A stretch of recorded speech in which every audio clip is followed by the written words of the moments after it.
ৰাষ্ট্ৰীয় শিক্ষানীতিৰ আধাৰত অসমৰ মহাবিদ্যালয়সমূহত 4 বছৰীয়া স্নাতক পাঠ্যক্ৰম সংযোজন কৰা হৈছে আৰু এতিয়া চতুৰ্থটো বছৰ আৰম্ভ হোৱাৰ প্ৰাক মুহূৰ্তত বিশেষকৈ আন্তঃগাঁথনিৰ অসুবিধা, পৰ্যাপ্ত শিক্ষকৰ অসুবিধা আৰু স্পষ্ট নীতিৰ নিৰ্দেশনাৰ অসুবিধাৰ কাৰণে মহাবিদ্যালয়সমূহত 4 বছৰীয়া স্নাতক পাঠ্যক্ৰমৰ চতুৰ্থ বছৰটো কি ধৰণে আৰম্ভ হ'ব সেই লৈ ব্যাপক জটিলতাই দেখা দিছিলে আৰু বহু মহাবিদ্যালয়ত ছাত্ৰ-ছাত্ৰীসকলে চতুৰ্থটো বছৰ অধ্যয়ন কৰাৰ সুযোগ নাপাব নেকি সেই লৈও সন্দেহ প্ৰকাশ কৰিছিল।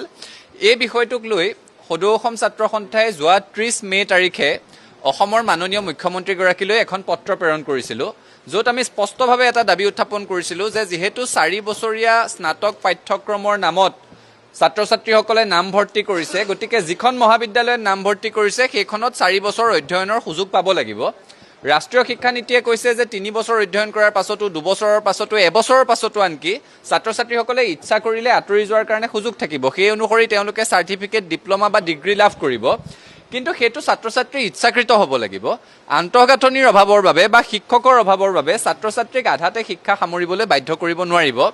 যোৱা 30 মে তাৰিখে মুখ্যমন্ত্ৰীলৈ প্ৰেৰণ কৰা পত্ৰখনৰ প্ৰত্যুত্তৰত আজি অসমৰ মাননীয় শিক্ষামন্ত্ৰীগৰাকীৰ অধ্যক্ষতাত এখন আলোচনালৈ সদৌ অসম ছাত্ৰ সন্থাক নিমন্ত্ৰণ জনোৱা হৈছিল।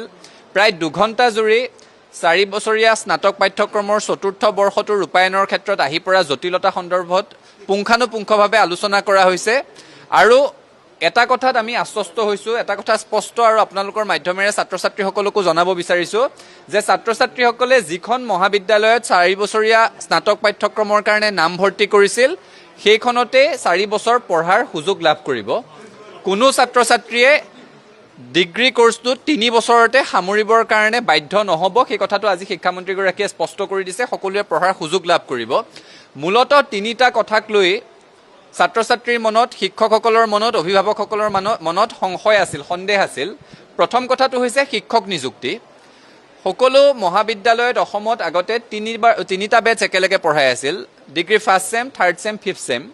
সেই ছেমিষ্টাৰসমূহ পঢ়াবৰ কাৰণে শিক্ষক আছিলে। এতিয়া তাতে এটা 7 ছেমিষ্টাৰ নতুনকৈ সংযোজন হ'ল, 7 ছেমিষ্টাৰ, 8 ছেমিষ্টাৰ। গতিকে শিক্ষকৰ অভাৱটো কি ধৰণে দূৰ কৰা হ'ব?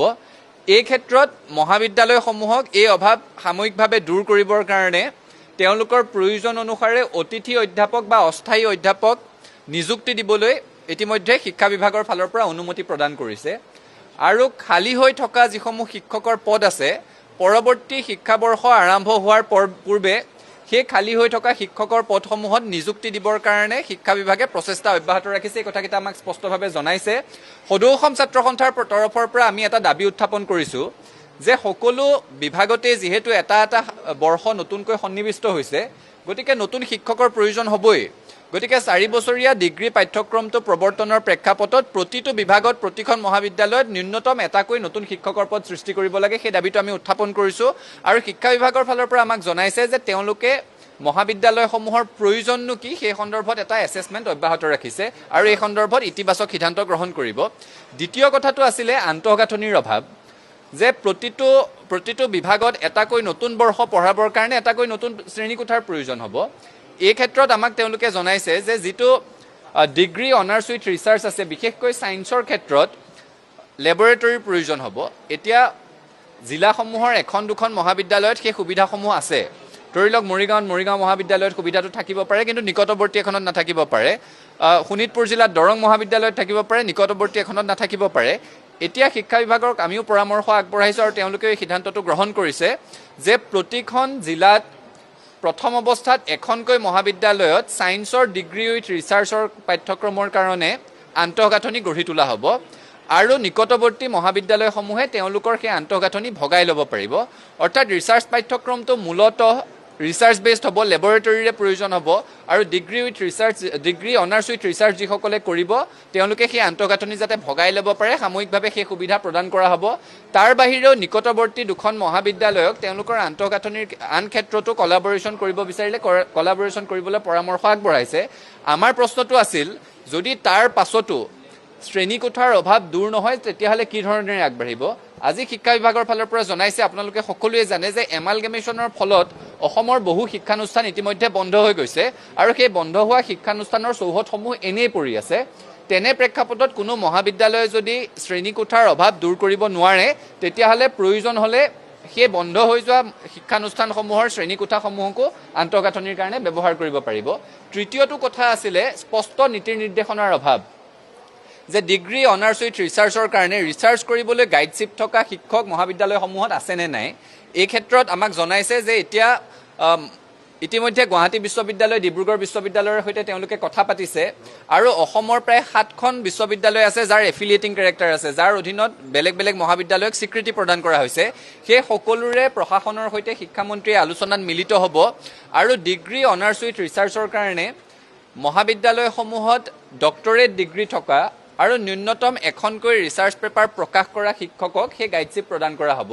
তেওঁলোকে PhDৰ গাইড নহয়, কিন্তু আণ্ডাৰ গ্ৰেজুৱেট ৰিচাৰ্চ প্ৰগ্ৰেমটোৰ গাইড হিচাপে তেওঁলোকক স্বীকৃতি প্ৰদান কৰিবলৈ সিদ্ধান্ত গ্ৰহণ কৰিছে। সেই সন্দৰ্ভত আমাক জনাইছে আৰু অধিক স্পষ্ট নিৰ্দেশনাৰ কাৰণে পৰৱৰ্তী শিক্ষাবৰ্ষ আৰম্ভ হোৱাৰ আগতেই বিশ্ববিদ্যালয়সমূহৰ প্ৰশাসনৰ সৈতে শিক্ষামন্ত্ৰীগৰাকী আলোচনাত মিলিত হ'ব। শেষত আমাৰ ফালৰ পৰা আৰু এটি দাবী উত্থাপন কৰিছোঁ। সেই কথাটো তেওঁলোকক আঙুলিয়াইও দিছোঁ যে আজি 4 বছৰীয়া স্নাতক পাঠ্যক্ৰমৰ 4ৰ্থ বৰ্ষটোৰ ক্ষেত্ৰত আমি যি সমস্যাৰ মুখামুখি হৈছোঁ, এই ল'ৰা ছোৱালীসকলৰ যেতিয়া ডিগ্ৰী কমপ্লিট হ'ব, তেওঁলোকে এবছৰীয়া স্নাতকোত্তৰ পাঠ্যক্ৰমৰ কাৰণে যেতিয়া বিশ্ববিদ্যালয়সমূহলৈ আহিব, তেতিয়া সেই স্নাতকোত্তৰ পাঠ্যক্ৰমৰ কাৰণে কি নিৰ্দেশনা হ'ব তাত অস্পষ্টতা আছে। এতিয়া বিশ্ববিদ্যালয়সমূহত 2 বছৰীয়া স্নাতকোত্তৰ পাঠ্যক্ৰম চলি আছে। বিশ্ববিদ্যালয়সমূহে গুৱাহাটী বিশ্ববিদ্যালয়, ডিব্ৰুগড় বিশ্ববিদ্যালয়ে নিজৰ অধীনত 5 বছৰীয়া সংহত স্নাতকোত্তৰ পাঠ্যক্ৰম আৰম্ভ কৰিছে। তাৰ ফলতো ছাত্ৰ ছাত্ৰী মাষ্টাৰ ডিগ্ৰী কোৰ্চত নামভৰ্তি কৰিব, 2 বছৰীয়া কোৰ্চ পঢ়িবলৈ ল'ৰা ছোৱালীয়ে নামভৰ্তি কৰিব। গতিকে মাষ্টাৰ ডিগ্ৰীৰ যিখিনি ছিট আছে, স্নাতকোত্তৰৰ গোটেই আসনকেইখন পূৰণ হৈ যোৱাৰ পাছত 4 বছৰ কৰি অহা ছাত্ৰ ছাত্ৰীসকলে ক'ত অধ্যয়ন কৰিব? তাৰ কাৰণে সুকীয়া এবছৰীয়া স্নাতকোত্তৰ পাঠ্যক্ৰমৰ ব্যৱস্থা হ'বনে নহয়, বা 2 বছৰীয়া স্নাতকোত্তৰ পাঠ্যক্ৰমটোতে তেওঁলোকে যদি লেটাৰেল এণ্ট্ৰি ল'বলগীয়া হয় তাৰ কাৰণে সুকীয়া আসন থাকিবনে নাথাকে, এই সন্দৰ্ভত অহা বছৰ যাতে আকৌ এটা বেমেজালিৰ সৃষ্টি নহয় তাৰ কাৰণে স্পষ্ট এটা পৰিকল্পনা গ্ৰহণ কৰিবলৈ আমি দাবী জনাইছোঁ। আৰু একে সময়তে এই দাবীটো উত্থাপন কৰিছোঁ যে সংহত পাঠ্যক্ৰম সৃষ্টি কৰাৰ নামত বা এবছৰীয়া পাঠ্যক্ৰম আহিল বুলিয়ে বৰ্তমান থকা স্নাতকোত্তৰৰ আসন কোনো বিশ্ববিদ্যালয়ত যাতে হ্ৰাস নকৰে, সেই ক্ষেত্ৰত আমি দাবী জনাইছোঁ। আৰু গোটেই দাবীসমূহৰ প্ৰতি, গোটেই পৰামৰ্শসমূহৰ প্ৰতি শিক্ষামন্ত্ৰীগৰাকীয়ে শিক্ষা বিভাগে ইতিবাচকভাৱে সঁহাৰি জনাইছে।